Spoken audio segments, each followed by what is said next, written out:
We turn to Anton Fedyashin. He joins us in our Washington studio. He's a professor of history at American University and specializes in Europe, Asia, Cold War, and international relations. The perfect guy to have on our studio and bombard with many, many tough questions. Good Anton, to be with you again. Thanks for coming on. So the obvious question is, how low can things go? Well, we didn't really think that they could go this low if you had asked me a week ago, but things are progressing downwards, and they can certainly get much worse. Ambassadors being recalled. Hopefully it won't get to that.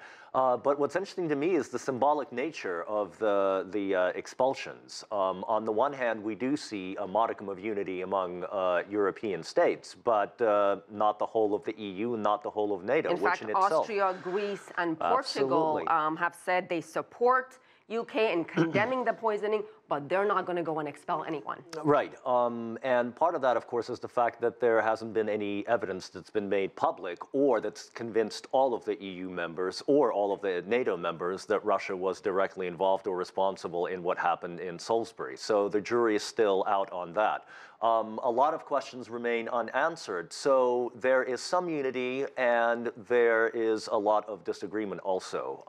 But Anton, you have 26 countries that are expelling diplomats. You have 3, perhaps 4, who are not. Certainly, the solidarity seems to speak for itself.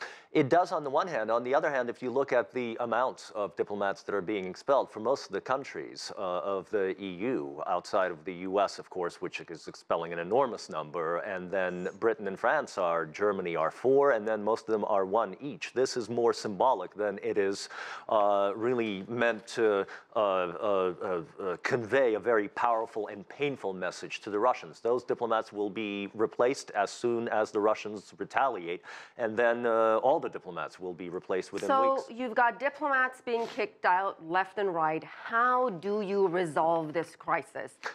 Through dialogue, but it seems like all these people are being kicked out. Yeah, that's right. The ambassadors aren't being recalled, but it is very interesting that the West is taking this approach instead of responding to Russia's offers to help with the investigation, to share the findings, especially the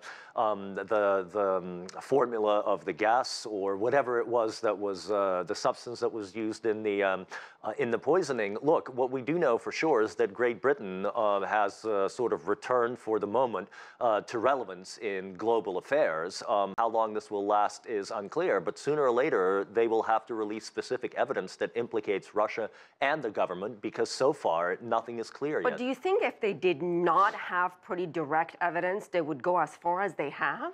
Well, listen, we have 2003 in the weapons of mass destruction debacle in Iraq, and you would think that that claim would have been much easier to prove than trace substances of a poison that was used to at this point still injure, not murder, 2 people in Salisbury. So there are still a lot of questions that are unanswered, and there's been a lot of momentum building in terms of opposition to Russia in the EU and within NATO. So in that sense, it's not surprising that the countries that are reacting most powerfully are the ones that have been most critical of Russia in Syria, globally in Eurasia. We'll see how it goes. Has that criticism been justified? Well, some of it has been justified in the sense that, you know, it's unclear what policies the Russians have been pursuing in some cases. But for the most part, there's been an enormous amount of misunderstanding between the West and Russia, especially from the part of the West, about what Russia is actually trying to achieve. And the narrative that Russia is trying to undermine the Western world order, I think, is really an oversimplification and an exaggeration of a much more complex process of the de-Westernization of global geopolitics that we're going through right now. Wow. All right, we'll leave it there. Anton Fedyashin, thank you so much. Thank you for having me.